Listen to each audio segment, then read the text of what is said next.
नमस्कार, मैं हूँ अर्जिता और भैया बवाल हो गया है, धमाल हो गया है, धोती को फाड़ के रुमाल हो गया है। बीजेपी को समझ नहीं आ रहा है कि करे तो करे क्या, कहे तो कहे क्या, क्योंकि बसपा सुप्रीमो मायावती को अब साथ मिल गया है नगीना लोकसभा सीट से सांसद और भीम आर्मी चीफ चंद्रशेखर आजाद का। ऐसा लगने लगा है कि मानो बसपा सुप्रीमो और चंद्रशेखर अब बीजेपी के मिलकर फील्डिंग करने के लिए तैयार है। और हाल ही में जो घटनाक्रम सामने आया उससे तो ऐसा लगने लगा है कि जैसे एक तरफ बसपा सुप्रीमो मायावती केंद्र सरकार को घेरने का जिम्मा उठा चुकी है, तो वहीं चंद्रशेखर आजाद यूपी में बीजेपी सरकार की चूल्हे हिलाने में कोई कोर कसर नहीं छोड़ना चाह रहे। हम सभी देख रहे हैं कि बसपा सुप्रीमो मायावती लगातार जिस तरह से अब हर मोर्चे पर यूपी से लेकर केंद्र सरकार को घेर रही हैं, और घेर ही नहीं रही बल्कि जनता से जुड़े हर छोटे से छोटे, बड़े से बड़े मुद्दे को लेकर लगातार सरकार को अपने टारगेट पे ले रही हैं। उससे बीजेपी के पेशानी के बल और गहरा गए हैं। बीजेपी समझ नहीं पा रही है कि आखिर अपना बचाव करे तो करे कैसे। और हाल फिलहाल में तो देश की सबसे अहम और बड़ी परीक्षाओं में इसे एक नीट परीक्षा में कथित धांधली की खबरें जो सामने आई, तभी से विपक्ष लगातार बीजेपी पर चौतरफा हमलावर है। वहीं बीते कई चुनावों से अंतर्धान मोड में चल रही बसपा सुप्रीमो मायावती, जहां इस बार हुए लोकसभा चुनाव के नतीजे आने से पहले तक बीजेपी के खिलाफ मुखरता से कुछ भी बोलने से बचती नजर आती थी, वो भी अब वक्त की मांग और पार्टी के धूमिल होते भविष्य को गंभीरता से ले रही है और अब किसी भी छोटे से छोटे, बड़े से बड़े मुद्दे पर सरकार को घेरने में पीछे नहीं रह रही।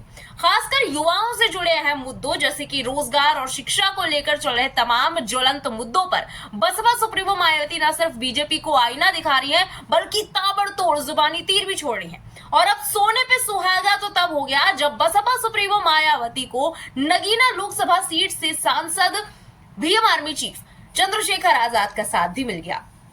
एक तरफ जहां बसपा सुप्रीमो मायावती नीट परीक्षा में हुई कथित धांधली की खबरों को लेकर बीजेपी पर नॉन स्टॉप तीखे हमले करती दिख रही हैं, तो वहीं अब आजाद समाज पार्टी के सांसद चंद्रशेखर आजाद ने यूपी में शिक्षा से जुड़े मुद्दों पर सरकार को घेरने का बीड़ा उठा लिया।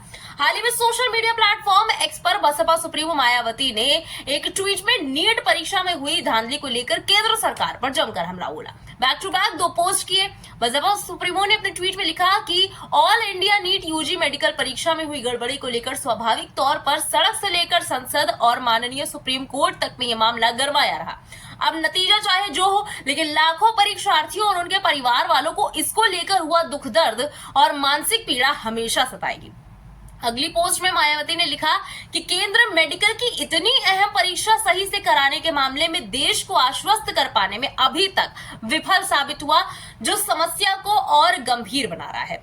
अतः केंद्रीयकृत मेडिकल नीट यूजी पीजी परीक्षा को समाप्त करके इसके लिए पुनः पुरानी व्यवस्था क्यों न बहाल हो, जैसा कि कई राज्य सरकारों की मांग है। अब यहाँ गौर करने वाली बात है कि नीट हो या अग्निवीर का मामला हो, बसपा सुप्रीमो मायावती इस बार के चुनाव के बाद से ही लगातार ऐसे बड़े मुद्दों पर बेबाकी के साथ अपनी राय भी रख रही है और चिंता भी जाहिर कर रही है। उधर चंद्रशेखर आजाद ने भी चंद घंटों बाद एक ऐसा पोस्ट किया जो था तो यूपी सरकार के लिए, लेकिन मुद्दा उन्होंने भी शिक्षा के क्षेत्र में बच्चों के साथ हो रहे अन्याय को चुना। अपने ऑफिशियल एक्स हैंडल से उन्होंने एक अखबार की कटिंग की तस्वीर पोस्ट की। इस पेपर की कटिंग में हेडिंग लिखी हुई थी, स्थानीय विधायक है मंत्री, शिक्षा मंत्री प्रभारी, फिर भी तंबू में पढ़ने की लाचारी। कैप्शन में उन्होंने यूपी सरकार को कायदे से जमकर लपेटा और पोस्ट में उन्होंने लिखा कि मथुरा में कैबिनेट मंत्री शिक्षा प्रभारी के क्षेत्र में कभी तंबू तो कभी खुले में पढ़ने को मजबूर है बच्चे। याद कीजिए कि मुख्यमंत्री योगी आदित्यनाथ जी का कोई ऐसा बयान जिसमें उन्होंने शिक्षा व्यवस्था पर चिंता जाहिर की हो, जिससे लगे कि उसकी बेहतरी के लिए कुछ करने वाले हो, होगा भी तो उंगलियों पर गिना जाने वाला हुआ। तो जब शिक्षा पर मुख्यमंत्री ही गंभीर नहीं तो उनके मंत्री विधायक कैसे गंभीर हो सकते हैं। दरअसल शिक्षा उनके एजेंडे में है ही नहीं, खासकर सरकारी शिक्षा, क्योंकि इन सरकारी स्कूलों में पढ़ने वाले दलित, पिछड़े, आदिवासी, अल्पसंख्यक, बहुजन समाज के बच्चे होते हैं। अगर ये पढ़ लिख लिए तो अपने अधिकार जानेंगे और मांगेंगे, इसलिए ये चाहते हैं कि ना ये पढ़ पाए ना अधिकार जान और मांग पाए।